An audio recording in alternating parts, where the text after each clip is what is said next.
Mekah, dia buat tempat baru, museum Madinah, dipanggil Ma'arad. Zaman Nabi dulu, zaman Amr dulu, Ma'arad tu, museum tu terletak di bawah Masjid Nabi. Bawah Masjid Nabi tu ada parking luar tu. Ketika lapis parking. Jadi ada Ma'arad zaman Amr dulu, ditawarkan minta daripada jemaah untuk masuk museum tu. Zaman lah ni dia buat tempat baru. Depan makam Nabi, ada bangunan baru dia buat museum. Amr pun masuk lah. Masuk tengok dan Amr faham. Alhamdulillah sebab masuk museum tu hamba nampak dia buat ada satu peta. Dia buat replika ada kuasa Masjid Nabi dan kuasa kubur-kubur Nabi, rumah-rumah Nabi. Dan rupa-rupanya sebab apa Arab Saudi, kerajaan Arab Saudi berani membesarkan Raudhah. Sebab hadisnya Nabi kata ma min baiti, antara rumahku. Jadi para ulama mengata rumahku bermaksud rumah-rumah isteri lain pun rumah Nabi juga. Nabi kan ramai isteri. Tidak. Jadi rumah isteri-isteri Nabi ni duduk dekat rumah Aisyah. Duduk berhampiran. Sebab itulah antara sebabnya Arab Saudi berani membesarkan Raudhah. Kerana termasuk di dalam rumah isteri-isteri Nabi yang lain. Jadi Nabi tengok rumah Hafsah, rumah apa dekat dengan rumah Aisyah. Dia buat replika tu. Alhamdulillah. Dan kitab ni hamba duduk beli kitab kecil-kecil tu 2-3 butir beli sudah. Duit Arab Saudi tak ada, tak tukar. Betul lah hamba tak tukar. Jadi duk tahok lah nak ambil tak si. Harga 100 lebih. PT tak ada, PT hamba tak tukar. Jadi hamba pun nak letak balik kata nanti mari semula. Jemaah tengok tu, hak mana ikut hamba tu kata ustaz saya bayar, ustaz ambil. Saya pun bayar. Saya pun ambil. Sebabnya karangan kitab ni Arab Saudi mengambil masa selama 17 tahun baru keluar kitab. Dia kumpul hanya hadis sahih dalam sirah, kitab sirah. Kitab kisah hidup Nabi sallallahu alaihi wasallam. Jadi hamba 2 3 4 hari duduk galik baca kitab ni. Jadi duduk galik baca kitab ni banyak yang hamba tidak tahu. Apabila baca kitab ni. Sebab dia kumpul. Jadi pada malam ni antara rujukan yang hamba tulis pada ni adalah daripada kitab. Kitab Sirah An-Nabawiyah. Kitab ni. Harga 100 lebih. Dia telah kumpul selama 17 tahun dia kumpul. Lepas tu dia terjemuh lah ni. Arab Saudi dia terjemahkan dalam bahasa Inggeris dan dalam bahasa Melayu. Tapi masa lain tak ada lagi bahasa Melayu. Bahasa Inggeris adanya bahasa Arab. Kitab Arab lah. Siapa nak ambil, nak pinjam, nak post step boleh. Nak telah baca Arab boleh. Tak baca, tak payah lah ni, tak share ada. Jadi kita balik kepada pengajian kita, marah kita sebuah sikit. Umrah hamba. Jadi pada malam ni tajuk kitanya selepas hamba sebut kita impas kembali sebuah sedikit pasal pengajian kita 3 minggu lepas. Iaitu hamba cerita pasalnya Nabi kita berada bersama dengan Halimatus Sa'diyah. Selepas tu Halimatus Sa'diyah kembalikan Nabi kita kepada ibunya yang tercinta iaitu Aminah.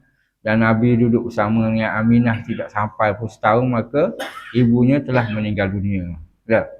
Dan apabila ibunya telah meninggal dunia maka hak penjagaan jatuh kepada datuk ibu. Iaitu Abdul Muttalib. Yang hamba cerita tu. Lepas tu hamba sibuk khilaf-khilaf tentang macam mana adakah ibu bapa Nabi ni berada di syurga ataupun neraka. Hamba menyebut. Ingat tak? 2-3 minggu lepas. Jadi pada malamnya hamba mulakan dengan Nabi SAW dijaga oleh datuknya dengan penuh kasih sayang. Dan siapa datuknya? Datuknya tidak lain tidak bukan adalah Abdul Muttalib. Datuknya. Dalam riwayat menyebutkan Nabi bersama dengan Abdul Muttalib selepas kematian ibunya Aminah. Mana selepas kematian ibunya Aminah pada umur Nabi 6 tahun. Dan Nabi duduk bersama Abdul Muttalib selama 2 tahun. Iaitu sampailah umur Nabi 8 tahun. Dan Abdul Muttalib ni merupakan secara tidak langsung mengajar Nabi kita walaupun Nabi kita umurnya muda. 8 tahun.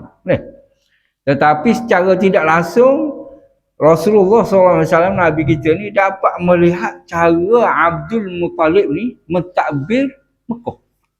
Kerana Abdul Muttalib ni adalah raja Mekah.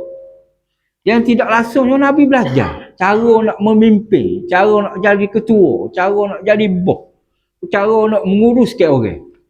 Duduk dengan Abdul Muttalib. Dan Abdul Muttalib ini merupakan seorang ketua yang mana apabila berlakunya musyarak, berlakunya meeting orang-orang Mekah, dia akan berlaku di rumah yang dipanggil Darun Nadwah. Darun Nadwah. Tempat orang-orang pembesar-pembesar Mekah berkumpul. Kalau pergi Mekah, hamba tunjuk ada masjid dia. Ada bukan masjid, ada rumah peninggalan dia sejarah. Lepas tu Darun Nadwah ni ada kursi, kursi yang dikhususkan kepada Abdul Muttalib. Orang yang tak boleh duduk. Dia Abdul Muttalib ni bawa tak aja bawa. Kalau bawa anak dia pun, bawa cucu-cucu lain pun tak bagi duduk di kursi tersebut. Melainkan Nabi kita sallallahu alaihi wasallam. Nak kata sayangnya Abdul Muttalib kepada Nabi kita sallallahu alaihi wasallam. Nabi kita boleh duduk di kursi Darun Nadwah. Antara. Dan antaranya tempat yang dikhususkan Abdul Muttalib, Nabi kita boleh main duduk di situ. Nak kata sayangnya Abdul Muttalib ni kepada cucu dia, iaitu Nabi kita sallallahu alaihi wasallam. Yang dikhabarkan dari riwayat mengatakan Nabi kita ni tidak berperangai seperti mana umur dia 8 tahun. Tak serupa budak 8 tahun Nabi kita. Dan selepas Nabi kita duduk di Bani Sa'ad, iaitu di rumah Halimatus Sa'diyah, Nabi kita ni jadi fasih berbahasa Arab. Kecek fasih. Sebab tu antara sebabnya orang Arab atas anak ke pendalaman, keluar kota Mekah untuk memfasihkan percakapan mereka. Dan Nabi kita ni fasih berbahasa Arab. Kecek jelas, tak serupa budak 8 tahun. Tubuh badan kuat, gagah Nabi kita. Dan dikhabarkan di Bani Sa'ad tu, Nabi kita pandai dah naik kuda. Nabi kita hebat dah naik kuda di umur 8 tahun. Bisa dah Nabi kita. Jadi antara kelebihan yang Nabi duduk di Bani Sa'ad bersama Halimatus Sa'diyah tu, tubuh badan Nabi jadi kuat. Dia fasih bahasa Arab, boleh menaiki kuda dan boleh belajar buru, boleh belajar kehidupan di pendalaman. Gitu kehebatan dan kelebihan Nabi duduk bersama dengan Halimatus Sa'diyah. Apabila duduk bersama dengan Abdul Muttalib pula, secara tidak langsung Nabi kita lihat cara pemerintahan Abdul Muttalib, pemerintahan seorang raja. Dengan tidak langsung dapat mengajar Nabi kita. Apabila Nabi kita menjadi Rasul, diangkat menjadi Nabi, belajar cara mentadbir negara. Gitu. Dan Abdul Muttalib dalam riwayat mengatakan selepas bersama dengan Nabi selama 2 tahun, maka telah meninggalnya Abdul Muttalib ni di umurnya 80 tahun. Umur Abdul Muttalib 80 tahun telah meninggal dunia. Dan setelah meninggalnya datuk Nabi Abdul Muttalib, maka hak penjagaan Abdul Muttalib ni, datuknya Nabi, telah menulis wasiat, tulis wasiat. Sekiranya dia mati, maka hak penjagaan Nabi ni dijaga oleh anak dia. Anak-anak dia. Abdul Muttalib ni ramai anak. Yang dia hantar surat wasiat itu kepada Abu Talib. Surat wasiat itu dituju ke Abu Talib. Jadi Abu Talib lah yang akan menjaga Nabi kita seorang. Wasiatkan. Abdul Muttalib wasiatkan supaya Abu Talib ini menjaga Nabi kita Muhammad sallallahu alaihi wasallam. Dan Nabi kita pun berpindah tangan dijaga oleh Abu Talib. Dan sebelum Abu sebut pasal cerita Abu Talib ni, ingat ada cerita Ummu Aiman, iaitu hamba sahaya yang mana dimiliki oleh ayahnya Nabi kita, iaitu Abdullah. Yang mana Ummu Aiman ni adalah hamba kepada Abdullah. Selepas Abdullah mati, diberikan jatuhnya wasiat kepada Aminah. Selepas Aminah ibu Nabi meninggal, maka hamba sahaya itu jatuh kepada Nabi kita sallallahu alaihi wasallam. Dan Ummul Aiman ini merupakan orang yang menjaga Nabi daripada Nabi lahir. Betul tak? Dia lah antara orang yang sambut Nabi, Ummul Aiman. Dan selepas berpindah ke Bani Sa'ad selama umur 9 tahun, maka Ummu Aiman tak jaga. Apabila balik ke Mekah, duduk bersama Aminah, Ummu Aiman lah jaga Nabi kita sallallahu alaihi wasallam. Dan Ummu Aiman ni merupakan seorang wanita yang penting dalam kehidupan Nabi.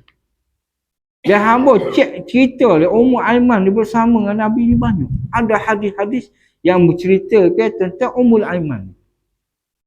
Kerana apa? Kerana Nabi hidup bersama Ummul Aiman. Dari riwayat mengatakan daripada umur Nabi kita SAW berapa tahun, sampailah umur Nabi 25 tahun. Lama Nabi duduk dengan Ummul Aiman. Walaupun duduk dengan Abu Talib pun, Ummul Aiman tetap ada. Gitu. Dan Ummul Aiman secara tidak langsung mengajar Nabi kita, mendidik Nabi kita. Dan hingga ada satu hadis Nabi kita bersabda, iaitu ba'dal ummi, dia kata. Sesungguhnya hadis itu bermaksud selepas matinya mak aku Aminah dan ibu aku adalah Ummul Aiman. Siapa nak kata begitu sekali Nabi mengangkat seorang hamba menjadi seorang ibu. Padahal dia seorang hamba. Kita tengok macam mana keindahan Islam. Pada orang itu hanya seorang hamba saja. Tetapi Nabi kita telah mengangkat Ummul Aiman menjadi ibu kedua Nabi SAW selepas Aminah. Dan Ummul Aiman hidup ni bersama dengan Nabi sama umur Nabi 25 tahun. Ketika Nabi berkahwin dengan Khadijah, barulah Nabi kita membebaskan, memerdekakan Ummul Aiman. Dan Ummul Aiman dalam riwayat menceritakan adalah orang wanita yang kedua yang memeluk Islam selepas Siti Khadijah. Orang kedua. Mana orang dalam sejarah kitab sirah, dalam sejarah para ulama, Ummul Aiman merupakan orang yang penting dalam sejarah Ummul Aiman. Dan kita sedikit yang mengetahui tentang cerita Ummul Aiman. Yang antara kisah-kisah Ummul Aiman yang terdapat dalam hadis, ketika mana Ummul Aiman ni dia berkahwin dua orang dia kahwin. Ummul Aiman telah berkahwin sebanyak 2 kali. Suaminya yang pertama adalah Ubaid bin Al-Khazraji. Mati syahid. Maknanya dia sempat memeluk Islam, mati syahid dalam peperangan. Maka selepas suami pertama yang meninggal dunia, Nabi telah bersabda. Hadis itu berbunyi, barang siapa yang berkenan menikahi seorang wanita ahli syurga, hendaklah dia mengawini Ummul Aiman. Nabi kata. Hadis ini bermaksud ketika mana Ummul Aiman hidup, selepas berada di Madinah sudah, lepas hijrah sudah, maka berlakunya peperangan, mati tu lelaki yang pertama. Maka Nabi SAW bersabda, sesiapa nak tengok ahli syurga yang masih hidup atas dunia ni, belum mati lagi ahli syurga dah, maka kahwinilah, nikahlah dengan Ummul Aiman. Maka orang hak nikah yang kedua dengan Ummul Aiman adalah Zaid bin Harithah, iaitu maula Nabi, iaitu hamba sahaya Nabi.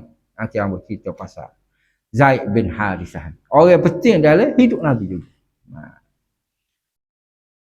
Kena ingat nama-nama tu, kena hafal-hafal sikit, bayar-bayar. Kalau tak bayar nanti hamba cerita selepas-selepas itu nanti tak ingat. Kena ingat, gitu. Kena ingat sikit-sikit tak apa dah, tak boleh ingat banyak, ingat sikit. Maka Zaid bin Harithah telah mengawini Ummul Aiman, merupakan seorang ahli syurga. Dan kisah ini yang kedua hamba mari, kisah dalam hadis yang mana pada suatu hari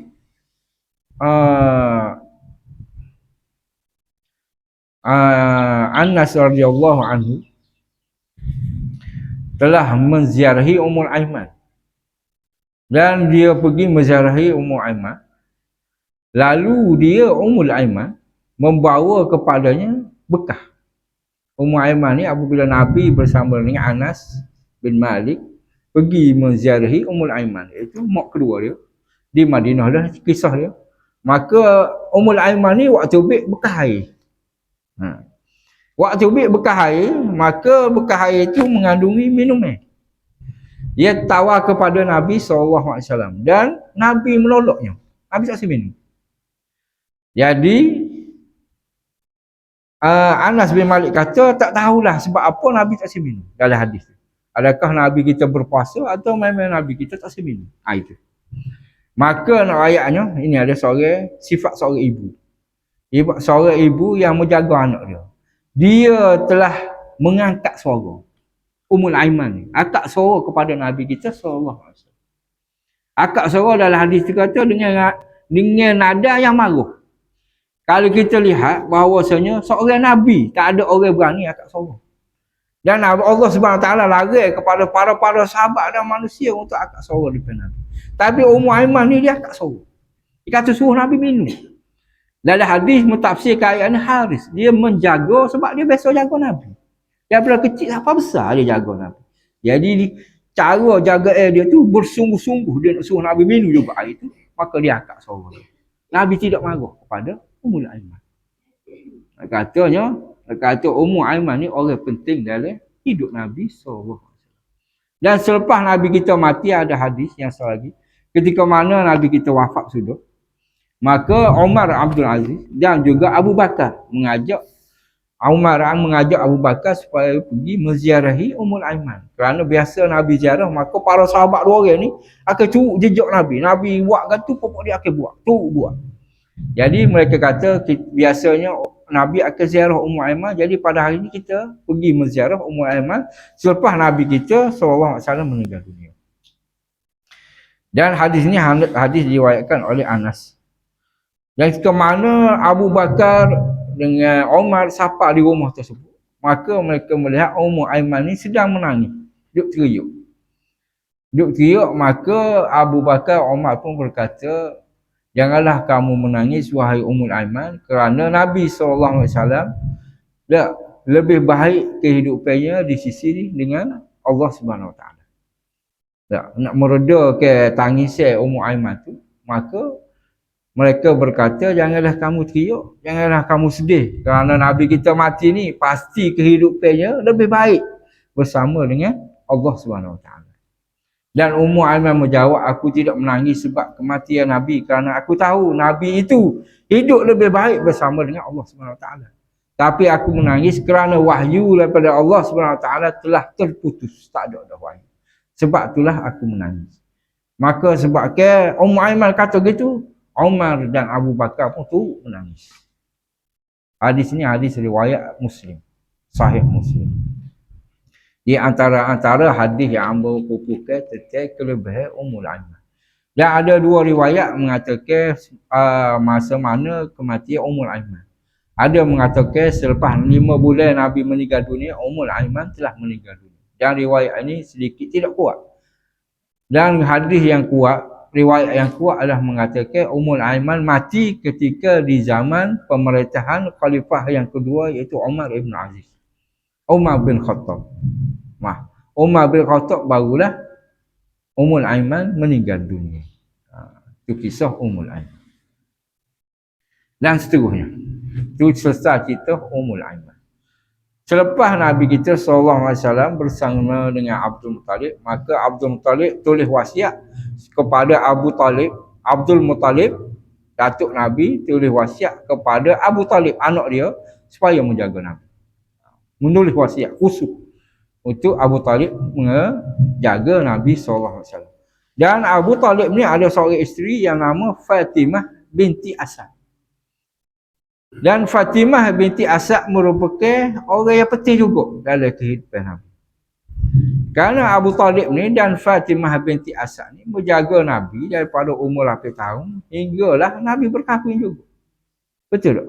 Nabi duduk bersama Abu Talib sampai Nabi diangkat menjadi Rasul.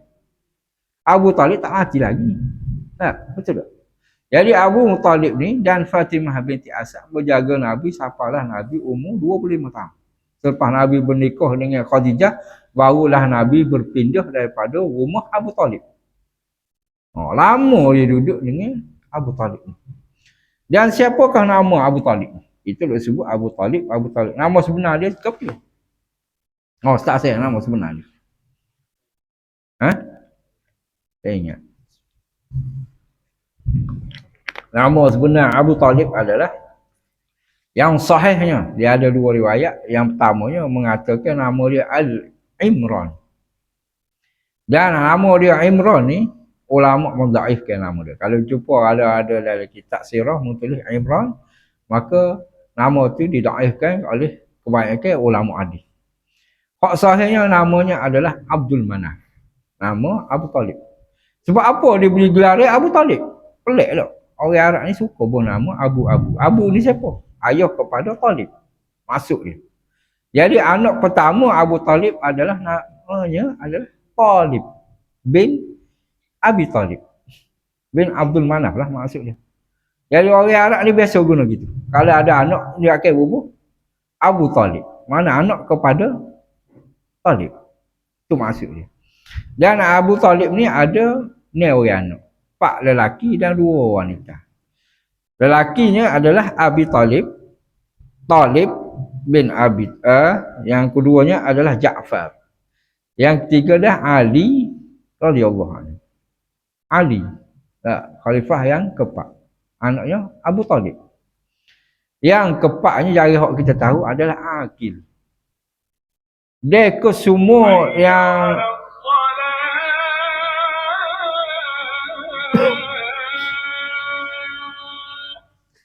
dan anak perempuannya adalah Fatihah dan Jumanah yang disebut Ummu Hani. Kesemua anak Abu Talib ni semua masuk Islam. Semua. Melainkan seorang, iaitu abang sulung mereka ada Abu, iaitu Talib. Talib ni tak sempat memeluk Islam. Dalam peperangan Badar, dia menyertai kaum Quraisy Mekah nak pergi berperang bersama dengan Nabi. Dalam perjalanan itu Abu Talib telah meninggal dunia. Talib ni. Tak. Anak sulung kepada Abu Talib ni telah meninggal dunia, dia tak tahu kubur dia duduk mana. Dari riwayat mengatakan gitu. Dan hak lainnya 5 orang lagi ni semua masuk Islam. Ja'far, kisahnya insya-Allah hamba sebut kisah yang nanti, dan Ali dan Aqil, Fatihah dan Jumanah, iaitu Ummul Hani. Dan ceritanya Fatimah binti Asad hamba nak sebut. Dia sebut sikit cerita pasal Fatimah 5 minit. Fatimah binti Asad adalah isteri kepada Abu Talib.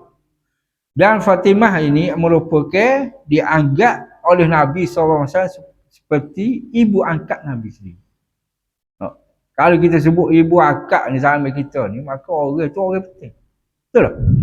Orang tu orang penting dalam kehidupan kita. Selepas mak kita, ada ibu angkat pula. Mana ibu angkat tu pasti orang yang penting dalam hidup kita. Dan begitu juga dalam hidup Nabi SAW. Fatimah binti Asad ni adalah merupakan ibu angkat Nabi. Dan beliau jugalah yang menjaga makan minum Nabi SAW. Dan Abu Talib ni bukan seorang keluarga yang kaya raya. Bukan. Walaupun dia anak kepada Abdul Muttalib, anak seorang raja, tapi dia tidak kaya raya. Orang biasa ya. Dan setengah ulama kata, riwayat dalam kitab-kitab sirah mengatakan Abu Talib ni daripada golongan orang-orang biasa-biasa. Nak kata miskin tak miskin, kaya tu sama telah duduk. Jadi Abu Talib ni bekerja, setengahnya kerja dia tu adalah menjaga Kaabah. Kerana keturunan Abidar menjaga Kaabah. Dan juga Abu Talib ni mengambil ngupah daripada orang-orang Mekah, kafir-kafir Quraisy Mekah, pembesar-besar Mekah, jaga kambing atau jaga unta.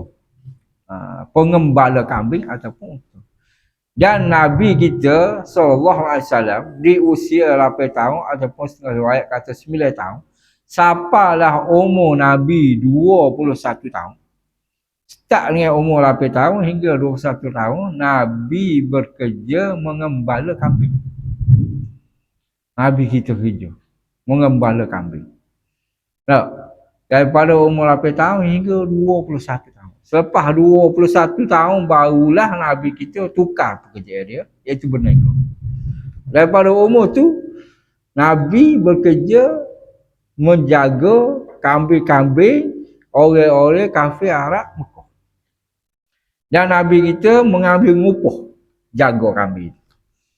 Ada hadis yang menyebut sesungguhnya tidak diangkat, tidak dibangkitkan, tidak diutuskan setiap Nabi, melainkan pada permulaan mereka menjadi pengembala kambing.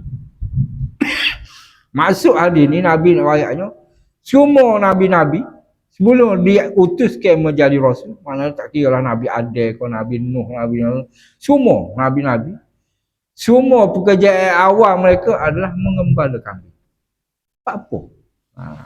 Itu persoalan dia. Sebab apa semua nabi-nabi tak di usia muda mereka menjadi pengembala kambing? Sebab apa? Ha. Dan cerita itu insya-Allah akan disambung pada minggu hadapan. InsyaAllah. Wali start minggu ni, jadi kita sambung minggu hadapan. Sebab apa?